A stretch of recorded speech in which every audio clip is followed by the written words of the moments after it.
Hi and welcome back to the Gemhawks YouTube channel. Thank you so much for continuing to support me and watch the tutorials here on YouTube. I hope that you're finding some content that is of use for yourselves. Today I want to show you one of my favourite bangle projects. Now this is one that I've been working with for around about 5 or 6 years now, and I believe it was the second ever tutorial that I created. This is the Neptune's ring bangle, or the Galatea bangle if you prefer. Now that's what it looks like, and I'll give you a materials list right now. So I'm going to be working with 1mm gauge or 18 gauge wire. Today I'm working in a soft gold plated copper, and I need about 30 centimeters or 12 inches. The other wire that I'm working with is a 0.6mm gauge, which is approximately 22 gauge, and I'm going to be working with that directly from the reel because we do need quite a lot rather, and that does tend to work better if you leave it on the reel. Otherwise it's kind of wire everywhere and you might end up with it poking places you don't want it to poke. I'm also going to be using some 8mm beads with relatively large holes. They need to be just larger than the wire that we're using for the core, which is 1mm gauge, so just larger than 1mm drill holes will make your life that much easier. Now the materials that I'm using are Petrified Wood Jasper, which are absolutely stunning. This particular one comes from Brazil and it's quite a varied colourway. So I'm going to show you that now, and that again is the Neptune's ring or Galatea bangle. So if you'd like to join me down on the board, I'll give you a closer look. So you can make this as a complete bangle. This is using 20 beads, and that's quite a large size bangle. So you could size that down. You could even use significantly fewer beads and then have a hook and clasp instead of a complete bangle. You can also make short segments and use them as brooches, which are absolutely beautiful. So what I've done to begin with is, with my 18 gauge or 1mm gauge wire, I've threaded my beads into position. Now I've popped 19 onto this one because the 20 was quite a large size, so I'm just going to leave that in the corner. Now to make my life easier, I'm just going to very gently warm one of those wire ends and just turn it over to stop those beads from coming away. I can still straighten that out and use it if I need to. So I'm going to pop that over on the other side, and what I'm going to do is to create a small wrapped loop at one end. So I need to create probably about an inch from the end, a little right angle, and then I'm going to create quite a small loop using my round nose pliers. Draw that all the way around, back on itself until you get that little loop. Hold that firmly in position and then draw the tail round a couple of times. Now it is much kinder on your fingertips if you apply a double plier technique. So I'm going to hold that loop in position and then use my second pair of pliers to just draw that tail around neatly. This just saves your fingertips slightly from abrasion. So if I just drop that down, that shows you that we've got a really nice neat loop on the end there. Now your wire can be slightly curved. You can leave it curved if you like, as it's come off the reel as such, but it will be easier in the long run to have that slightly straighter. I'm not going to overly worry about it for now. The second material that we require is some 0.6mm gauge, and this is in a similar colour. It's a soft gold colour, and I'm going to leave that on the reel because it's much easier to control. I'm just going to put some heat through the end here. I'm going to return to the position that I've created a wrapped loop. I'm going to use again around about an inch of residue and just draw that around to create a coil that will match up neatly to the wrapped loop we've created. A good 5 turns or so is enough to give a really good tight circle around, like so. So if I come in again with the flush cutters and give that a trim, put the ends away in the scrap pot and just draw that tail around until it sits really neatly against the main core wire that we're using. So I'm just going to swap to the other side now, as I'm right dominant. I need to move my tools slightly out of the way. And as you can see, the wire, the finer gauge wire, the 0.6mm, which is approximately 22 gauge, is coming over the top of my core wire. So I'm going to draw in my first bead. So from over the top, round to underneath. So you may prefer to just switch that over the top, however works best for you. and create a small half circle or a little bit of a crescent shape that goes all the way around one half of the bead. The next thing we're going to do is wrap 3 times around the core wire.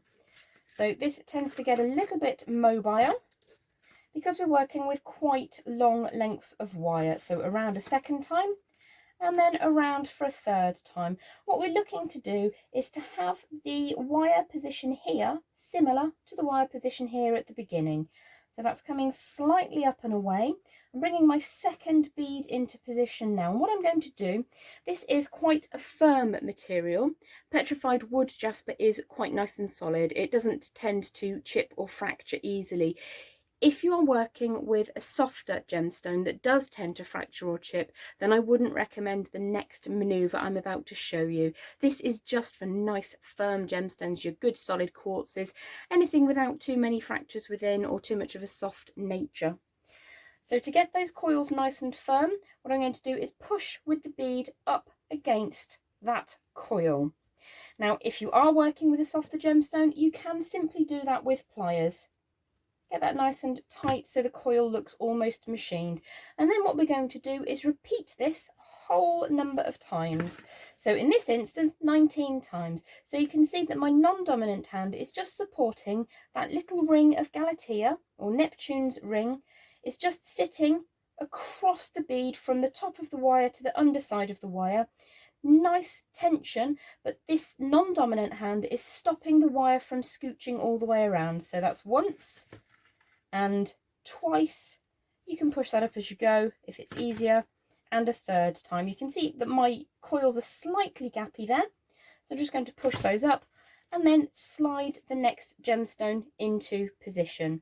So what I'm going to do is just take a short pause, and I'm going to get to the far end of my design, so I won't expect you to watch that over and over again. I'll be back with you in just one tick.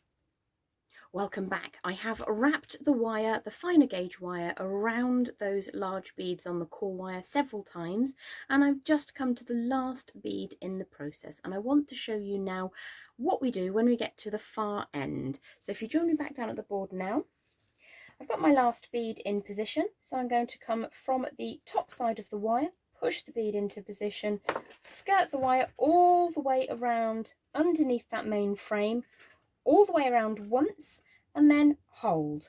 So what I'm going to do is just straighten out the wire a little bit for now, and then I'm going to flip the design over the top. So I'm going to come back in the opposite direction, and you'll see that my finer gauge wire, which is the 0.6 or approximately 22 gauge, which is still on the reel, is now underneath my main core wire. So I'm going to draw all the way around the edge of that bead, and there's an alternative method which you can use to wrap now. So you can spin the whole bracelet core, the whole bangle core. So I've got the wire coming from underneath around the edge of the bead and over the top. I'm going to spin that core all the way around a good couple of times until we're back into the similar position, like so.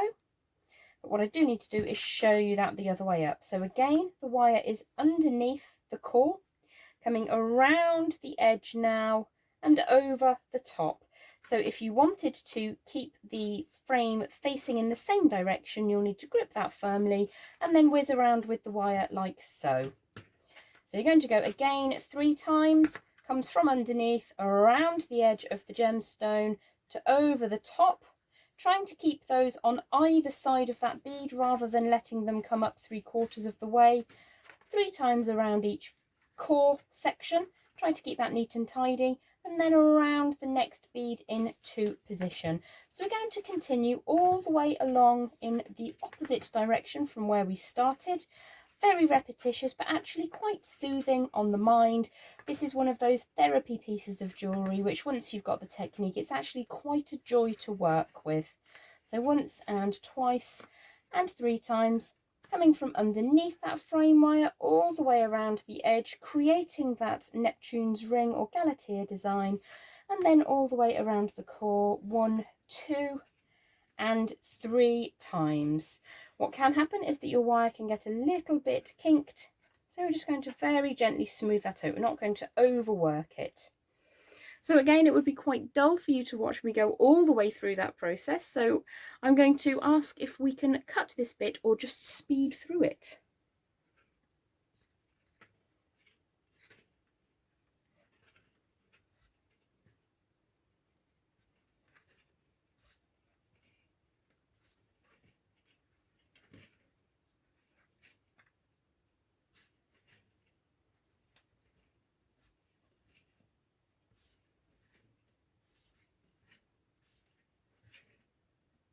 Now we're just coming back to where we originally started creating that wrapped loop. We've been all the way from one end to the other, turned around and come back on ourselves, creating those beautiful Neptune's rings. And if you come down to the board with me now, I'll show you how to finish off this end of the design.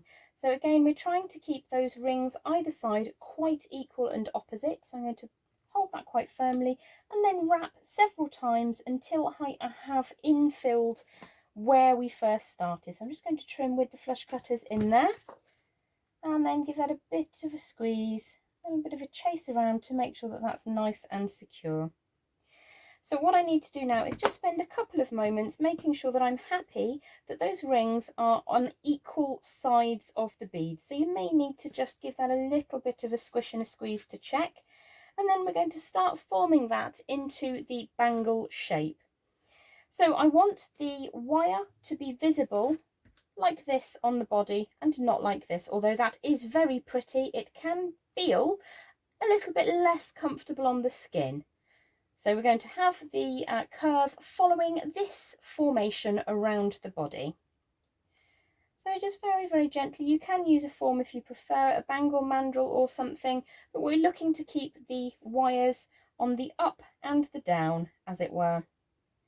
So I'm just going to form that into a pleasing shape, make sure that I'm happy size-wise that that's going to fit, and I think once that is tied together neatly, that will be lovely. So I'm going to estimate a little bit of a space here at the end, come in the opposite direction. So I've got one loop which is sitting in the flat plane. So I want to create a loop in the opposite, 90 degrees away. So if I show you sideways, I want my loop to come away at 90 degrees to the other one. So we're going to come out like that. And then we're going to make the first half of a kind of a curl, come through like so, and just try and bring that a little bit closer if we can. I've got far too much wire, so I'm just going to kick away some of that and then pass the end through that loop until it sits around and comes back on itself, forming a closed shape. So if this was for myself or for somebody I was creating a bespoke commission, this is the stage that I would just double check that the size was going to fit, especially if you're working in a precious metal. So that actually fits me really, really well. And this is 19 8mm beads on this design. So the next section is a tad tricky, but not unachievable. What we need to do is to secure this loop shape that we've created without twisting too much of that core wire. So holding onto it like so, or from underneath like so, until you can start getting a little bit of a curve going on. And we're going to wrap around that neck of wire that we have created. So that's twice and 3 times is probably sufficient. And then I would just take a moment to tidy that up slightly and make sure that that was nice and neat. There's no roughness underneath that might upset a delicate skin. So there's quite a lot of your 1mm or 18 gauge wire as a residue at the end here. So you can use that to create any kind of wire work effect that you like. But for me, I think I'm just going to pop a coil over that join. And then I'll just show you an alternative thing that you can do with this technique. So I've started my coil with some round nose pliers, and then section by section, I'm just going to bring that in so that it sits over the top of the mechanics of the join of our bangle. I've allowed that to slightly come out of shape, but you can obviously spend a little bit more time than I am. And that can just sit over the face like so. So that's how you would create your bangle. Now, as an alternative, but using the exact same technique, it makes beautiful necklaces. You can layer them up, really quite heavy on the chest, but really smooth as well. In addition to that, lovely drop earrings or brooches are very easily achievable. So I'm just going to show you now, if you join me down at the board. This is the kind of design I was looking to create. So I have a small section. This is probably about 3.5 to 4 inches in length of 1mm or 18 gauge wire.